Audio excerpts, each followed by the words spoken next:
శ్రీమద్భగవద్గీత సప్తదశోऽధ్యాయः శ్రద్ధాత్రయ విభాగయోగः. శ్రీమద్భగవద్గీత 17వ అధ్యాయము శ్రద్ధాత్రయ విభాగయోగము ఉపోద్ఘాత సారాంశము. క్రిందటి అధ్యాయాలంతమున భగవానుడు కామప్రాబల్యమున శాస్త్రవిధిని ఉల్లంఘించిన వారికి ఇహపరములు రెండునూ సున్నయని నొక్కి ఒక్కాణించినాడు.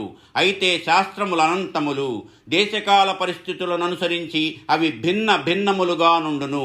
ఒకే దేశమందు కూడా సంఘము సజీవమగుటచే జీవిత విధానములు అప్పటప్పటికి మార్పు చెందుచుండును. ఆయా ప్రత్యేకావసరములను అనుసరించి శాస్త్ర విధులను అనువర్తించుటయందు వ్యత్యాసము కలుగుచుండును.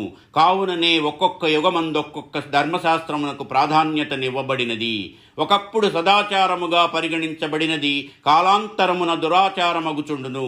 ఒకప్పుడు బ్రాహ్మణులు సద్బ్రాహ్మణులు కూడా సురాపానము చేయుచుండిరి. కానీ శుక్రాచార్యుడు అది పంచమహాపాపములలో ఒకటి అని శాసించెను. పూర్వయుగములయందు బ్రాహ్మణులు సద్బ్రాహ్మణులు శ్రాద్ధకాలమున పితృదేవతలకు మాంసము నివేదించుచుండిరి. పురుషుడు ఏ స్త్రీ ఎందైనను సంతానోత్పత్తి చేయు ఆచారము ఒకప్పుడుండెను. శ్వేతకేతువు అది దురాచారమనియు పురుషుడు నిజ భార్య ఎందే గాని పరస్త్రీల యందు బిడ్డలను కనరాదని శాసించెను. ఇంద్రియలోలత్వము చిత్తచాపల్యము ప్రధాన లక్షణములుగా కలిగి నిగ్రహమననేమో ఎరుగని కలియుగమంది ఆచారములన్నీయు నిషేధింపబడినవి. ఇదే విధముగా ఒక దేశమందలి సదాచారమును మరొక దేశమందు దురాచారముగా నుండవచ్చును. ఇంతియేగాక శాస్త్రజ్ఞానము కలవారు అతి కొలది మంది మాత్రమే కలరు. ఇట్టి పరిస్థితులలో తెలిసిగాని తెలియకగాని శాస్త్ర విధులను అనుసరింపక దేవతారాధన మొదలగు కర్మలను ఆచరించు వారి గతి ఏమని అర్జునుడు ప్రశ్నించుచున్నాడు. కామప్రాబల్యమున వలన శాస్త్రములను ఉల్లంఘించుట దోషమే కాని బుద్ధిపూర్వకముగా కామవాసనా ప్రాబల్యము వలన గాక శాస్త్ర విధులు తెలియక గాని తెలిసి గాని సత్కర్మాచరణకు అడ్డువచ్చు ప్రబలముగు నితర కారణముల వలన గాని శాస్త్రములను అనుసరింపని వాని స్థితి ఎట్టిది, వానికి కలుగు ఫలితమెట్లుండును అని అర్జునుడు భగవానుని అడుగుచున్నాడు. భగవానుడు శాస్త్ర విధులన్నీయు మానవుని పురోగాభివృద్ధికి ఏర్పడినవి గాని అతని సంఖ్యలగుటకు కావని సద్బుద్ధితో పూర్ణ విశ్వాసముతో నిర్వర్తింపబడిన సత్కర్మలు శాస్త్ర విధిని అనుసరింపకపోయినను గర్హ్యములు కావనియు పురుషుని విశ్వాసమును బట్టి అతని నడవడి ఉండునుగాన విశ్వాసమే పురుషుడని నుడివి ఆ విశ్వాసము లేక శ్రద్ధను సాత్విక రాజస తామసములని 3 విధములుగా విభజించి వాటిని భగవానుడు అర్జునునకు వివరముగా వివరించుచున్న ఉపోద్ఘాత సారాంశమే ఈ శ్రీమద్భగవద్గీత 17వ అధ్యాయమైన శ్రద్ధాత్రయ విభాగయోగము. ఉపోద్ఘాత సారాంశము సమాప్తము.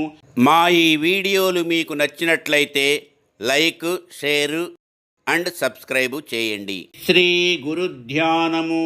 బ్రహ్మానందం పరమసుఖదం కేవలం జ్ఞానమూర్తిం ద్వంద్వాతీతం గగన సదృశం తత్వమస్యాదిలక్ష్యం ఏకం నిత్యం విమలమచలం సర్వధీ సాక్షిభూతం భావాతీతం త్రిగుణరహితం సద్గురుం తం నమామి.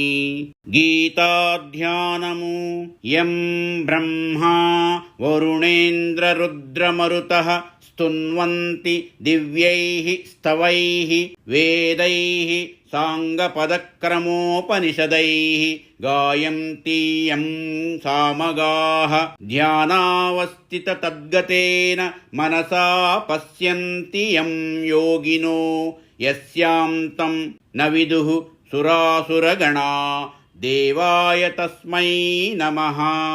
శ్రీ గీతా మహాత్మ్యము. గీతాధ్యయనశీలస్య ప్రాణాయామ పరస్య చ నైవ సంతి పాపాని పూర్వజన్మ కృతాని చ. ఓం శ్రీ మహాగణాధిపతయే నమః. శ్రీకృష్ణ పరమాత్మనే నమః. శ్రద్ధాత్రయ విభాగయోగము. అర్జున ఉవాచ ఏ శాస్త్ర విధి ముత్సృజ్య యజంతే శ్రద్ధయాన్వితా తేషాం నిష్ఠాతు కా కృష్ణ సత్వమాహో రజస్తమా. అర్జునుడు పలికెను, కష్టసాధ్యమనియో మరి ఏ ఇతర కారణము వలననో శాస్త్ర విధి తెలుసుకొన ప్రయత్నింపక పరంపరాగత శిష్టాచారముననుసరించి అస్తిక్య బుద్ధితో దేవతార్చనాదులు చేయువారి ప్రవృత్తి సాత్వికమా లేక రాజసమా తామసమా? శ్రీ భగవానువాచ త్రివిధా భవతి శ్రద్ధా దేహినాం సా స్వభావజా సాత్వికీ రాజసీ చైవ తామసీ చేతి తాం శృణు. శ్రీకృష్ణ భగవానుని సమాధానము. పరంపరాగత శిష్టాచారమును అనుసరించు మనుష్యుల శ్రద్ధ జన్మాంతర కృత ధర్మాధర్మ సంస్కారమును అనుసరించి సాత్వికమని, రాజసమని, తామసమని 3 విధములుగా నుండును. దానిని గురించి చెప్పెదను వినుము. సత్వానురూపా సర్వస్య శ్రద్ధా భవతి భారత శ్రద్ధామయోయం పురుషో యో యశ్రద్ధ స ఏవ సః. అర్జున, నిఖిల ప్రాణులకు వారి వారి అంతఃకరణ సంస్కారముననుసరించి శ్రద్ధ కలుగును. సత్వగుణ ప్రధానమగు అంతఃకరణ సంస్కారము కలవారికి సాత్విక శ్రద్ధయు, రజోగుణ ప్రధానమగు అంతఃకరణ సంస్కారము కలవారికి రాజస శ్రద్ధయు, తమోగుణ ప్రధానమగు అంతఃకరణ సంస్కారము కలవారికి తామస శ్రద్ధయు కలుగును. జీవుడు శ్రద్ధామయుడు. ఎవడెట్టి శ్రద్ధ కలవాడో వాడు అట్టి శ్రద్ధారూపమున సాత్వికుడు గాని, రాజసుడు గాని, తామసుడు గాని అగుచున్నాడు. యజంతే సాత్వికా దేవాన్యక్షరక్షాంసి రాజసాః ప్రేతాన్ భూతగణాంశ్చాన్యే యజంతే తామసా జనాః. సాత్వికులు దేవతలను, రాక్షసులు యక్షరాక్షసులను, తామసులు ప్రేత భూత గణములను పూజింతురు. సత్వ రజస్తమో గుణములు తెలియుటకు మరి ఒక మార్గము లేదు. అశాస్త్ర విహితం ఘోరం తప్యం తే ఏ తపోజనాః దంభాహంకార సంయుక్తాః కామరాగ బలాన్వితాః కర్షయంతః శరీరస్థం భూతగ్రామమచేతసః మాం చైవాంతః శరీరస్థం తాన్ విద్యాసుర నిశ్చయాన్. మంత్ర తంత్ర వేషాభాషాదుల వల్లనగు బాహ్యటోపము, కులశీలవయో విద్యాదుల వల్లనగు అంతఃకరణ టోపము ప్రకటించుచు విషయసుఖములను అనుభవించలవలెనని ఇచ్ఛావేగము కలవారై శాస్త్రవిధికి విరుద్ధమైనట్టిదియు, తనకు ఇతరులకు కూడా పీడాకరమైనట్టిదియు, శరీరమందలి ఇంద్రియములను బుద్ధికి సాక్షీభూతుడుగానున్న నన్నును కృషింపజేయునట్టియు, తప్త శిలారోహణాది తపస్సులు చేయు మూఢజనులు అసుర స్వభావము కలవారని తెలియుము. ఆహారస్త్వపి సర్వస్య త్రివిధో భవతి ప్రియః యజ్ఞస్తపస్తథా దానం తేషాం భేదమిమం శృణు. సాత్విక, రాజస, తామస గుణలింగములు ఆహార, యజ్ఞ, తపోదానముల యందు కూడా కాననగును. వాని యందలి భేదమును చెప్పుచున్నాను వినుము. ఆయుః సత్వబలారోగ్య సుఖ ప్రీతి వివర్ధనాః రస్యాః స్నిగ్ధాః స్థిరా హృద్యా ఆహారాః సాత్విక ప్రియాః.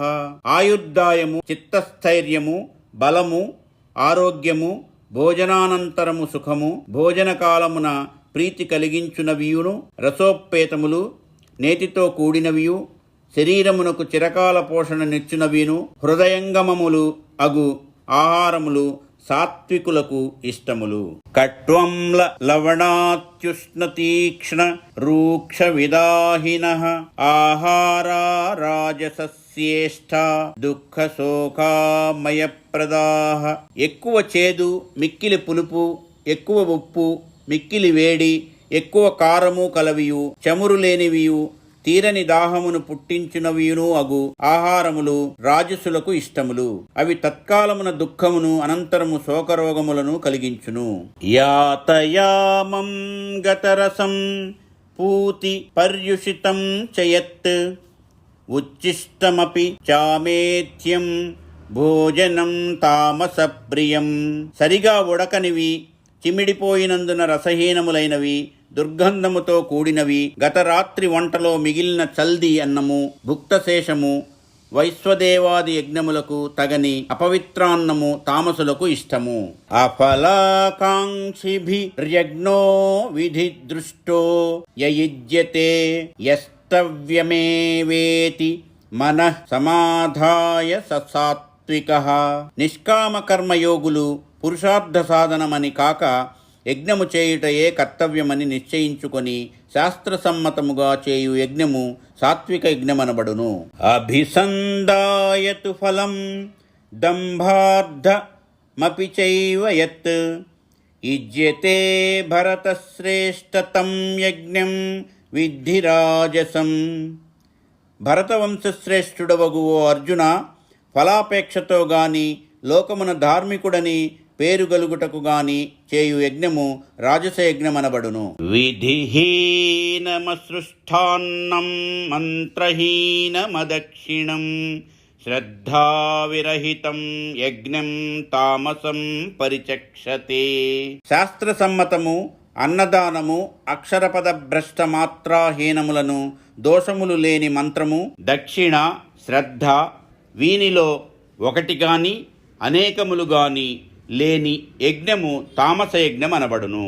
దేవ ద్విజ గురు ప్రాజ్ఞ పూజనం శౌచమార్జవం బ్రహ్మచర్య మహింసా చ శారీరం తప ఉచ్యతే. బ్రహ్మ, విష్ణు, మహేశ్వరాది దేవతలను, శ్రోత్రియులకు బ్రాహ్మణులను, తల్లి తండ్రి ఆచార్యులను, బ్రహ్మవేత్తలను పూజించుట, మనోవాక్కాయములందు ఏకత్వము, బ్రహ్మచర్యము, అహింస ఇవి శారీరకమైన తపస్సని చెప్పబడును. అనుద్వేగకరం వాక్యం సత్యం ప్రియహితం చయత్ స్వాధ్యాయాభ్యసనం చైవ వాంగ్మయం తప ఉచ్యతే. భయదుఃఖాదులు కలిగించకుండుట, యథార్థ కథనము, వినసొంపు, కాలాంతరమున సుఖమును గూర్చుట, ఈ చతుర్గుణములతో కూడిన వాక్యములనే పలుకుట వేదాధ్యయనము, వాగ్రూపమైన తపస్సు. మనఃప్రసాద సౌమ్యత్వం మౌనమాత్మ వినిగ్రహ భావ సంశుద్ధి రిత్యేతత్తపో మానసముచ్యతే. మనశ్శాంతి, ముఖప్రసాద కారణమైన సౌమనస్యము, మనోనియమము వలన కలుగు వాంగ్మయము, సమస్త విషయముల నుండి మనస్సును నిరోధించుట, అంతఃకరణ శుద్ధి ఇవి మానసిక తపస్సనబడును. శ్రద్ధయా పరయా తప్తం తపస్తత్రివిధం నరైః అఫలాకాంక్షిభిర్యుక్తైః సాత్వికం పరిచక్షతే. ఫలాపేక్ష లేనివారును ఏకాగ్రచిత్తులను అగువారు పరమాస్తిక్య బుద్ధితో సలుపు కాయిక, వాచిక, మానసిక తపస్సు సాత్వికమని చెప్పబడును. సత్కారమాన పూజార్థం తపోదంభేన చైవ యత్ క్రియతే తదిహ ప్రోక్తం రాజసం చలమధ్రువం. లోకులు ధనధాన్యాదులతో సత్కరింతురనియు, ఎదురేగి అర్ఘ్యపాద్యాదులతో గౌరవింతురనియు, పాదపూజాదులు వనరింతురనియు, దంభముతో అనుష్ఠింపబడు తపస్సు రాజసమనబడును. ఇది తాత్కాలికమును అందును అనిశ్చితమును అగు లౌకిక ఫలమును మాత్రమే ఇచ్చును. మూఢగ్రాహేణాత్మనో యత్పీడయా క్రియతే తపః పరస్యోత్సాదనార్థం వా తత్తామస ముదాహృతం. వివేకము లేని పట్టుదలతో తన దేహేంద్రియములను కష్టపెట్టుకొనుచుగాని ఇతరుల వినాశము కొరకు గాని చేయబడు తపస్సు తామసమనబడును. తామస తపస్సు కాయక్లేశము, పరపీడ వలన పాపమునిచ్చి ఇహపర భ్రష్టుని చేయునని తాత్పర్యము. దాతవ్యమితి యద్దానం దీయతేనుపకారిణే దేశే కాలే చ పాత్రే చ తద్దానం సాత్వికం స్మృతం. దానము చేయుటయే కర్తవ్యముగా నిశ్చయించుకొని కురుక్షేత్రాది పుణ్యక్షేత్రములయందును, సూర్య సంక్రమణాది పుణ్యకాలములయందును, విద్యా తపస్సంపన్నులగు పుణ్యపురుషులకు, అందున ప్రత్యుపకారము చేయలేని వారికి ప్రత్యుపకారాపేక్ష లేకయే చేసిన దానము సాత్విక దానమనబడును. యత్తు ప్రత్యుపకారార్థం ఫలముద్దిశ్య వా పునః దీయతే చ పరిక్లిష్టం తద్దానం రాజసం స్మృతం. దానము పట్టువాని నుండి ప్రత్యుపకారముద్దేశించి గాని, స్వర్గాది ఫలమును గోరి గాని, ఖర్చగుచున్నదని ఖేదముతో గాని చేసిన దానము రాజసదానమనబడును. అదేశకాలే యద్దాన మపాత్రేభ్యశ్చ దీయతే అసత్కృతమవజ్ఞాతం తత్తామసముదాహృతం. ప్రశస్తములు కానిదే దేశములందును కాలములందును యోగ్యత లేని వారికిని పూజాధికములు లేకుండగాను తిరస్కార భావముతోనూ ఇచ్చడి దానము తామసమని చెప్పబడును. ఓం తత్సదితి నిర్దేశో బ్రహ్మణస్త్రివిధ స్మృతః బ్రహ్మణాస్తేన వేదాశ్చ యజ్ఞాశ్చ విహితాః పురా. ఓం తత్ సత్ అను నీ మూడును బ్రహ్మవాచకములని బ్రహ్మవేత్తలచే చెప్పబడినది. ఓం తత్సత్ అను నీ బ్రహ్మవాచకముచే బ్రాహ్మణులు యజ్ఞములు వేదములు నిర్మింపబడినవి. తస్మాదో మిత్యుదాహృత్య యజ్ఞదాన తపఃక్రియాః ప్రవర్తంతే విధానోక్తాః సతతం బ్రహ్మవాదినాం. అందువలన ఓంకారమును ఆద్యంతములయందు ఉచ్చరించుచు వేదవాదులు శాస్త్రోక్త యజ్ఞ తపోదాన క్రియలను అనుష్ఠించుచున్నారు. తదిత్యనభిసంధాయ ఫలం యజ్ఞ తపఃక్రియాః దానక్రియాశ్చ వివిధాః క్రియంతే మోక్షకాంక్షిభిః. తత్ అను బ్రహ్మవాచకమునుచ్చరించుచు ముముక్షువులు ఫలమును కోరకయే వివిధములగు యజ్ఞతపోదాన క్రియలను అనుష్ఠించుచున్నారు. సద్భావే సాధుభావే చ సదిత్యేతత్ ప్రయుజ్యతే ప్రశస్తే కర్మణి తథా సచ్చబ్దః పార్థయుజ్యతే. పార్థ అస్తిత్వ సద్గుణ వత్వ శ్రేష్టత్వములను తెలుపుటకు సచ్చబ్దము వినియోగింపబడుచున్నది. వివాహాది శుభకర్మలయందు కూడా సచ్చబ్దము వినియోగమవుచున్నది. యజ్ఞే తపసి దానే చ స్థితిః సదితి చోచ్యతే కర్మ చైవ తదద్ధీయం సదిత్యేవాభిధీయతే. యజ్ఞ తపోదానములయందు నిష్ఠ సత్ అని చెప్పబడుచున్నది. ఆ నిష్ఠకు సంబంధించిన కర్మలన్నీయు లేక పరమేశ్వర ప్రీతి కొరకు చేయు కర్మలన్నీయు సత్ అనియే చెప్పబడును. అశ్రద్ధయాహుతం దత్తం తపస్తప్తం కృతం చయత్ అసదిత్యుచ్యతే పార్థ నచ తత్ప్రేత్య నో ఇహ. పార్థ అశ్రద్ధతో చేసిన యజ్ఞదాన తపములను స్తుతి నమస్కారాది ఇతర క్రియలను అసత్ అని చెప్పబడును. అవి వైగుణ్యములగుట వలన పరలోకమునందును అపకీర్తిక లగుట వలన ఇహలోకమునందు నిష్ఫలములు. ఇది శ్రీమద్భగవద్గీతాసూపనిషత్సు బ్రహ్మ విద్యాయాం యోగశాస్త్రే శ్రీకృష్ణార్జున సంవాదే శ్రద్ధాత్రయ విభాగయోగో నామ సప్తదశోऽధ్యాయః సంపూర్ణం. శతపుస్తకదానం చ గీతయాః ప్రకరోతి యః సయాతి బ్రహ్మసదనం పునరావృత్తి దుర్లభం. వైష్ణవీయతంత్రసారం గీతామహాత్మ్యము.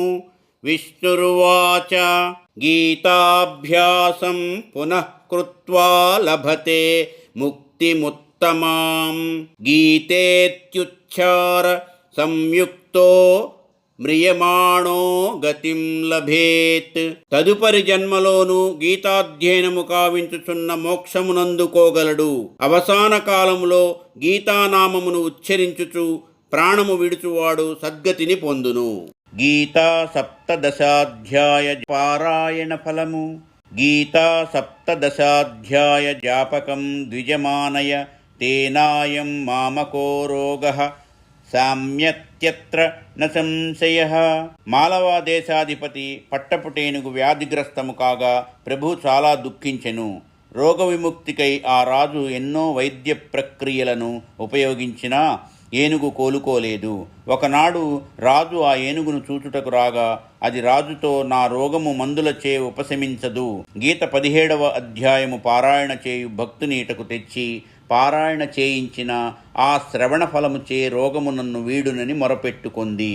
వెంటనే రాజు ఏర్పాట్లు చేసి పారాయణ పూర్తి కావించి మంత్రజలం చల్లగా ఆ ఏనుగు రోగము వదిలి దివ్య రూపము ధరించింది. గీతా సప్తదశాధ్యాయ ఫలం సర్వరోగ విముక్తి. శ్రీ పద్మపురాణాంతర్గతము. మంగళం మంగళం శ్రీ కురుక్షేత్ర రణక్షోణి విహారిణే పార్థసారథిరూపాయ గీతాచార్య మంగళం. మంగళం భగవద్గీతే వాసుదేవ ప్రబోధితే శంకరాదినుతే తుభ్యం సర్వదా జయమంగళం. మంగళాశాసనపరైః మదాచార్య పురోగమైః సర్వైశ్చ పూర్వైరాచార్యైః సత్కృతాయాస్తు మంగళం. యదక్షరపదభ్రష్టం మాత్రాహీనం చ యద్భవేత్ తత్సర్వం క్షమ్యతాం దేవనారాయణ నమోऽस्तुते. ఇతి శుభం పరిసమాప్తం. సర్వం శ్రీ ఉమామహేశ్వర పరబ్రహ్మార్పణమస్తు. స్వస్తి.